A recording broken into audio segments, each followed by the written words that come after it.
आ गया हूं चांद के ऑर्बिट में, फोटो भेजूं क्या? जब चंद्रयान 3 ने पूछा।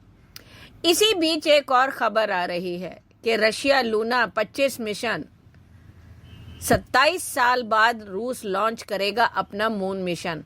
क्या चंद्रयान 3 से है कंपटीशन? आइए जानते हैं।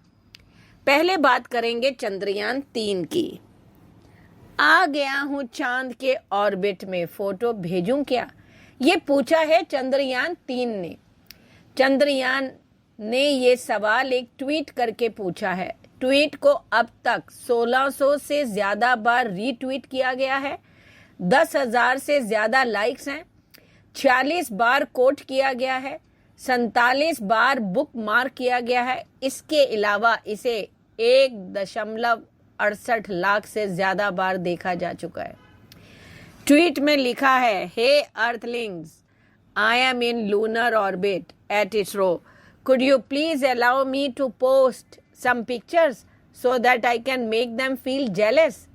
यानी हे पृथ्वीवासियों, मैं चंद्रमा की कक्षा में हूं एट इसरो, क्या आप कृपया मुझे कुछ तस्वीरें पोस्ट करने की अनुमति दे सकते हैं ताकि मैं उन्हें जलन महसूस करा सकूं। चंद्रयान 3 चंद्रमा की तस्वीरों के जरिए किसे जलाना चाहता है, ये बात स्पष्ट नहीं है, लेकिन इशारा जरूर है। दुनिया भर के नजर भारत के इस मून मिशन पर लगी है। अमेरिका, रूस, यूरोपीय देश, चीन, जापान सब बिना पलक झुकाए भारत और इसरो की ओर देख रहे हैं। इस बात का इंतजार कर रहे हैं कि कब ये मिशन सफल होगा। हो सकता है कुछ को भारत और इसरो की यह सफलता रास ना आ रही हो, शायद उन्हें ही जलाने की बात चंद्रयान 3 कर रहा है। देखो, इसी बीच रूस से आई बड़ी खबर, वो भी जा रहा है चांद पर। रशिया 47 साल बाद पहली बार चांद पर अपना मिशन भेज रहा है। मिशन का नाम है लूना 25। इसकी लॉन्चिंग 10 अगस्त को हो सकती है। यूक्रेन पर हमला करने के बाद पहली बार रूस किसी दूसरे ग्रह या उपग्रह के लिए अपना मिशन भेजने को तैयार हुआ है। लूना 25 5 दिन की यात्रा करके चंद्रमा के पास पहुंचेगा। फिर 5 से 7 दिन वह चंद्रमा के चारों ओर चक्कर लगाएगा। उसके बाद दक्षिण ध्रुव के पास तय किए गए 3 स्थानों में से किसी एक पर लैंड करेगा। यह बात तय है कि रूस का मिशन ताकतवर होगा। लूना 25 चंद्रमा की सतह पर ऑक्सीजन की खोज करेगा ताकि पानी बनाया जा सके। चलिए जानते हैं डिटेल में इसके बारे में। रशिया 47 साल के बाद मिशन तो जरूर भेज रहा है और 10 अगस्त को इसकी लॉन्चिंग भी कर रहा है। क्या रूसी स्पेस एजेंसी रोसकॉस्मोस भारत की स्पेस एजेंसी इसरो के साथ प्रतियोगिता कर रही है? यूक्रेन पर हमला करने के बाद पहली बार तो वो मिशन को भेज रहा है, इसीलिए इसे लूना ग्लोब भी मिशन भी कहते हैं। लूना 25 5 दिन की यात्रा करेगा, जैसे मैंने आपको बताया अभी, और 7 दिन जो है वो चक्कर लगाएगा इसके चांद के आसपास, और उसके बाद दक्षिण ध्रुव में तय किए स्थानों पर में से वो लैंड करेगा। ये बात तय है कि रूस का मिशन ताकतवर होगा। लूना 25 चंद्रमा की सतह पर ऑक्सीजन की खोज करेगा ताकि पानी बनाया जा सके। हालांकि रूसी स्पेस एजेंसी ने कहा है कि हम किसी देश या स्पेस एजेंसी के साथ प्रतियोगिता नहीं कर रहे हैं।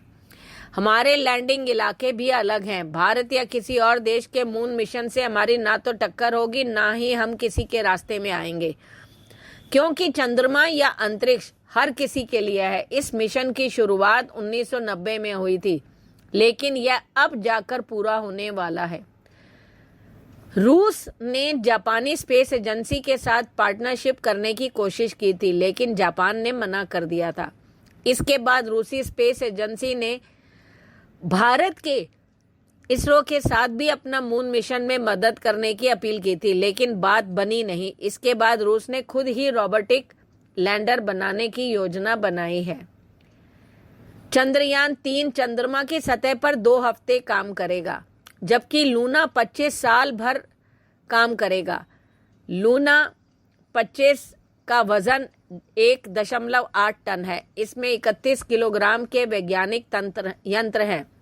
इसमें एक खास यंत्र लगा है जो सतह की 6 इंच खुदाई करके पत्थरों और मिट्टी का सैंपल जमा करेगा ताकि फ्रोजन वाटर यानी जमे हुए पानी की खोज की जा सके, ताकि भविष्य में जब इंसान चांद पर बेस बनाए तो उसके लिए वहां पानी की व्यवस्था की जा सके। रूसी स्पेस एजेंसी लूना 25 को पहले अक्टूबर 2021 में लॉन्च करना चाहती थी। इससे पहले करीब 2 साल की देरी हुई। फिर लूना 25 के साथ European space agency ESA pilot D navigation camera की टेस्टिंग करना चाहता था, लेकिन यूक्रेन पर हमला करने की वजह से ये दोनों स्पेस एजेंसियों ने नाता तोड़ लिया। रूस इसे सुदूर पूर्व की तरफ मौजूद वोस्तनी कॉस्मोड्रोम से लॉन्च करेगा। इसके लिए सोयूज 2.1B फ्रिगेट रॉकेट का इस्तेमाल किया जा रहा है। लूना 25 दक्षिणी ध्रुव के पास मौजूदा बोगुस्लावस्की क्रेटर के पास कहीं लैंड करेगा। लॉन्च के समय पास का एक पूरा गांव खाली कराया जाएगा। वहां के लोगों को सुरक्षित स्थान पर भेजा जाएगा क्योंकि रॉकेट की निचला हिस्सा उसी स्थान पर गिर सकता है। स्थानीय किसानों शिकारियों को भी सचेत कर दिया गया कि लॉन्च के बाद इस गांव के आसपास न रहें। सवाल ये है कि पहले कौन मारेगा बाजी। रूसी अंतरिक्ष एजेंसी रोसकॉस्मोस का दावा है कि यह मिशन महज 5 दिन में पूरा हो जाएगा। राइटर्स की रिपोर्ट के मुताबिक रूस का लूना 25 मिशन चांद के दक्षिण ध्रुव के पास 3 संभावित लैंडिंग स्थलों में से एक पर उतरने से पहले चंद्र कक्षा में लगभग 5 से 7 दिन बिताएगा।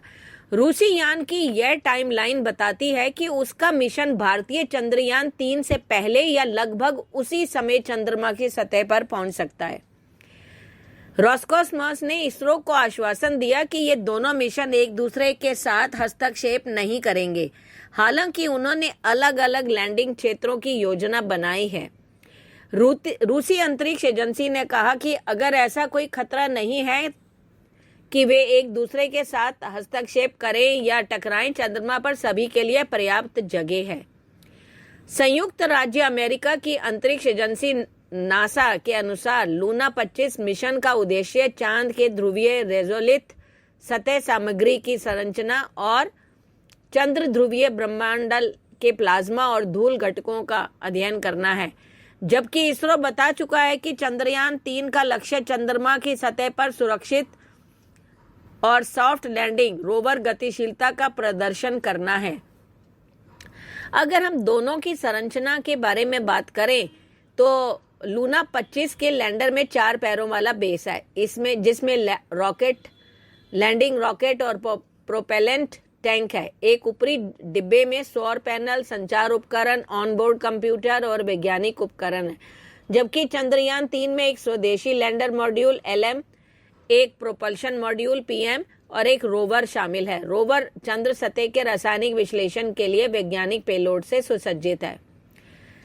दोनों यान की सॉफ्ट लैंडिंग साइट जो है वो क्या है? देखो, लूना 25 की लैंडिंग चंद्रमा के दक्षिण ध्रुव के पास है, जबकि चंद्रयान 3 का लैंडिंग स्थल दक्षिणी क्षेत्र में विशिष्ट चंद्र निर्देशांक पर स्थित है, जिसका आयाम 4 किलोमीटर इंटू 2.4 किलोमीटर है। ऐसे उम्मीद है कि लूना 25 का लैंडर लगभग 1 साल तक चंद्रमा की सतह पर काम करेगा और रेजोलिथ और एक्सोस्फेरिक धूल और कणों का अध्ययन करेगा। जबकि चंद्रयान 3 के लैंडर और रोवर का मिशन लगभग 1 चंद्र दिवस यानी धरती के 14 दिन हैं।